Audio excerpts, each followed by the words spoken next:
Lesson of the day. For those who still don't get why the BE laws exist, which is to redress past injustices.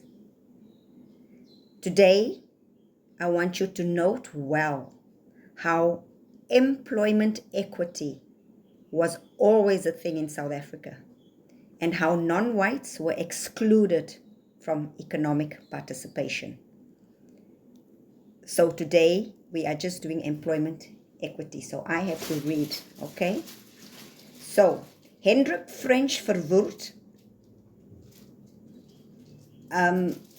he was the Prime Minister, and on the floor of the House of Assembly in Parliament, Cape Town,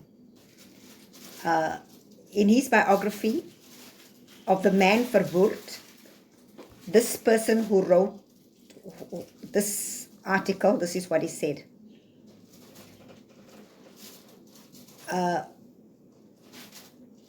Hendrik Verwoerd is the architect of apartheid, and it is noted that Verwoerd had a dominating personality, and those who came under his influence found him irresistible. And this seems to have been one of those cases where that much abused word, charismatic, is applicable. Verwoerd's intellectual powers were clearly formidable. Supremely self-confident, he never doubted the correctness of his views. It was an outstanding characteristic of Verwoerd that once, having made up his mind, it was virtually impossible to make him change it.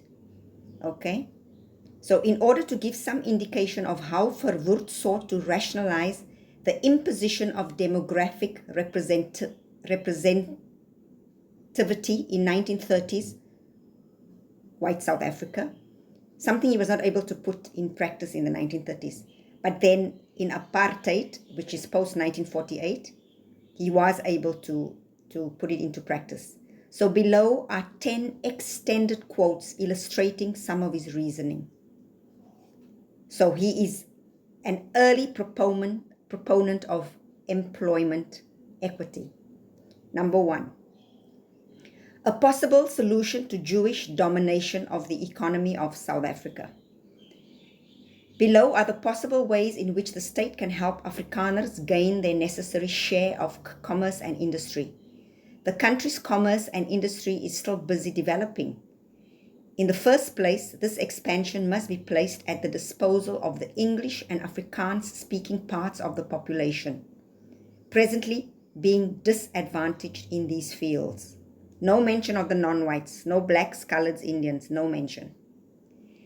Legislation must gradually but purposefully ensure that each white section of the population should, as far as practicable, enjoy a share of each of the major occupations according to its proportion of the white population. This situation is called balanced distribution. Evenwichtige verspreiding, that's Afrikaans, but it has also been called a quota system. As Jews presently enjoy a disproportionate share of the wholesale and retail trade, such a balanced distribution can be achieved only by refusing them further trading licenses, until such a time as the other main population groups, such as English and Afrikaans speakers, all white people, have gained a proportion which, as far as practicable, corresponds to their percentage of the white population. When trading licenses held by Jews lapse due to special circumstances, they may not be allocated to compatriots until all other population groups have achieved the above-mentioned equal privileges. So other groups mean white people.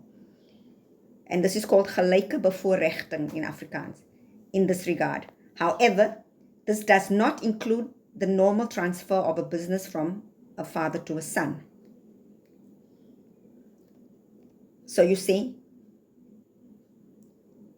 employment equity rules, quotas, were put in place by the apartheid government to benefit the white population. And that white population were the Afrikaners and the English-speaking white people of South Africa. The Jews were already in the market. They were already dominating everything. They had economic power. And to balance it out, Verwoerd, after 1948, implemented this economic equity for Afrikaners and English-speaking white South Africans.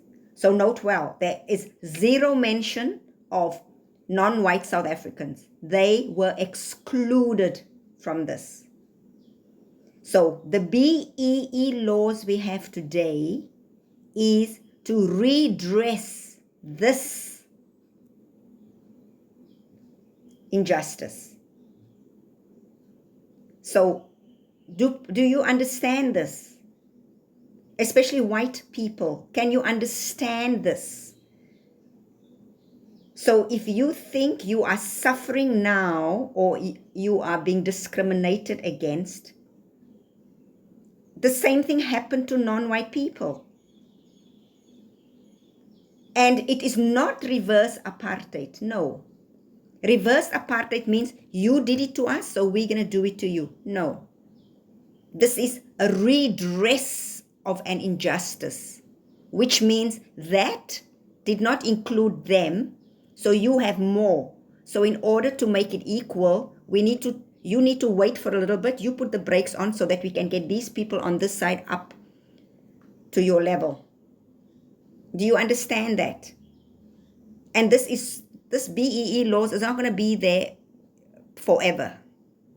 It's not going to be, it might be just another 20 years. It could have been there now, but because, as we know, the ANC has just not been doing their job. That's all. The reason we are still talking about it today is just because they have been useless in that regard, which we all know. Nobody's in disagreement about that, but we don't have to keep discussing that. What we are discussing is, this is the BEE laws. And if you cannot understand this, there is something wrong with you. Your ancestors have benefited from this economic equity. Give the non-white also a chance now to benefit from it. And they are the majority. We need to uplift the majority in order to uplift the country. Okay? Thank you. Have a good and fabulous day.